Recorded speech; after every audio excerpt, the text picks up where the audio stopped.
তো 10 number question কৈছে যে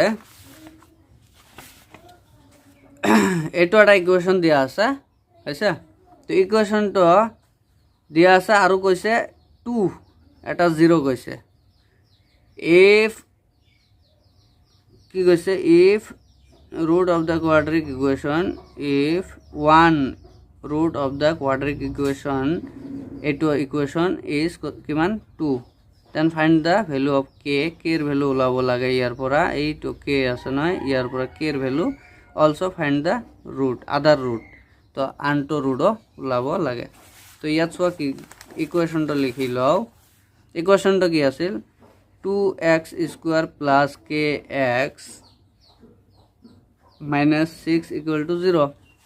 তো ইয়াত এটা root দিয়া আছিল এটা x এর ভ্যালু দিয়া আছিল 2 বুঝি পাইছা এটো গিভেনত দিয়া আছে হয় না তো এই এটা x এর ভ্যালু যেটো আছে 2 যে আছে এই 2 এর হেল্প লই এটা ৰুটৰ হেল্প লই ইয়াত k এৰ ভ্যালুটো উলাই লব পাৰিম হ'ব তো ইয়াত জাস্ট x এর ভ্যালু যত যত আছে x এর ভ্যালু ঠাইত বহাই দিম দি ইয়াত পৰা k এৰ ভ্যালু উলাই লম তাৰ পিছত k এর ভ্যালু উলাই লও আগত হৈছে তো ইয়াত কি আছে 2x স্কয়ার আছে তো x এর ঠাইত কি বহাই দিম 2 তো ইনটু 2 স্কয়ার হৈ যাব প্লাস k ইনটু x এর ঠাইত 2 হ'ব minus 6 is equal to 0 এটা হল না তো ইয়াৰ পৰা সোয়া 2 স্কয়াৰ কৰিলে 4 হল 4 2 জাৰ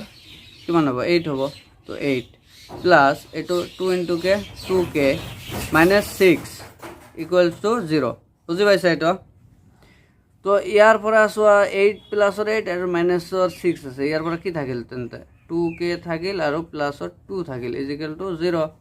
তো ইয়াৰ পৰা সোয়া k এৰ ভ্যালু লব না নাই 2k is equal to -2 ইয়াৰ পৰা k এর ভ্যালু উলাই দিয়া k is equal to -2 বাই এই 2 টো ডিভাইডড যাব কাটি দিয়া 1 থাকিব তো k is equal to -1 থাকিল হয় না বুঝি পাইছা তো এই k এর ভ্যালুটো এতিয়া ইকুয়েশন যেটো আছিল এটোত বহাই দিয়া তো আমার এটা কোয়াড্রিক ইকুয়েশন হয়ে যাব k এর ভ্যালুটো ইকুয়েশনটত আগো যদি বহাই দিও তেন্তে আমার এটা ইকুয়েশন হয়ে যাব ফুলফিল তো ইকুয়েশনৰ পৰা আমি আদাৰ ৰুটস তো উলাই লব পাৰিম বা দুইটা রুটসে উলাব এইটো যে এটা রুটস আছিল এইটো উলাব দে সবা তো এতিয়া সাম k in equation above equation তার মানে above equation কি কোনটা আছিল 2x square plus kx minus 6 is equal to 0 বা given equation দিব পারা given equation k in given equation তো এটা সোয়া কি হবে 2x স্কয়ার থাকিল প্লাস k এর ভ্যালু কিমান -1 ওলাইছে না -1 তো ইয়াত বহাই দিয়া x রাখি দিয়া ইয়াত -6 is equal to 0 বুঝি পাইছা এটা তো ইয়াৰ পৰা 2x স্কয়াৰ এটো ইনটু কৰিলে কিমান হ'ব -x হ'ব আৰু প্লাস ইনটু মাইনাস হ'ব তো -x -6 is equal to 0 হল তো ইয়াৰ পৰা ফ্যাক্টৰাইজ কৰিলে আমাৰ কি হ'ব ৰুটস বৰ ওলাই আহিব তো ফ্যাক্টৰাইজ কৰা 2 ইনটু 6 কৰিলে 12 হল কি হল 12 হল তো 2 ইনটু 6 2 3 এটো হল ফ্যাক্টরাইজ তো আমার ইয়াত কি আহিব লাগে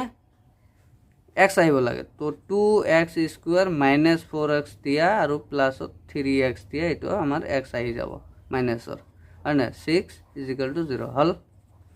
তো এটো কমন লোৱা 2x কমন ললে কি থাকিব ইয়াত x থাকিব ইয়াত 2 থাকিব হৈছে ইয়াতো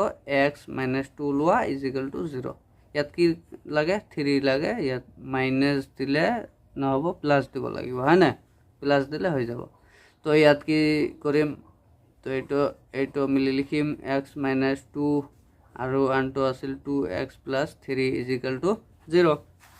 তো এতিয়া কি লিখিব পাৰো x - 2 is equal to 0 লিখিব পাৰো আনটো 2x + 3 is equal to 0 লিখিব পাৰো তো x এৰ ভ্যালু ইয়াত কি হল 2 আৰু ইয়াত কি হল 2x equal to -3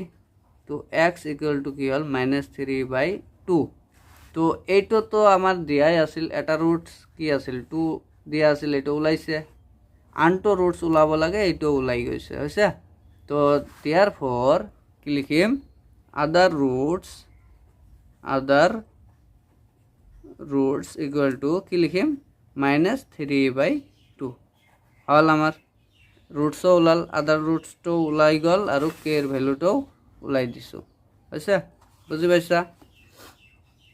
এইটো বুজি পাইছা কে এর ভ্যালু ওলাই গ'ল আকৌ এইটো বুজি পাইছা আদার রুটসটো ওলাই গৈছে বুজি পাইছা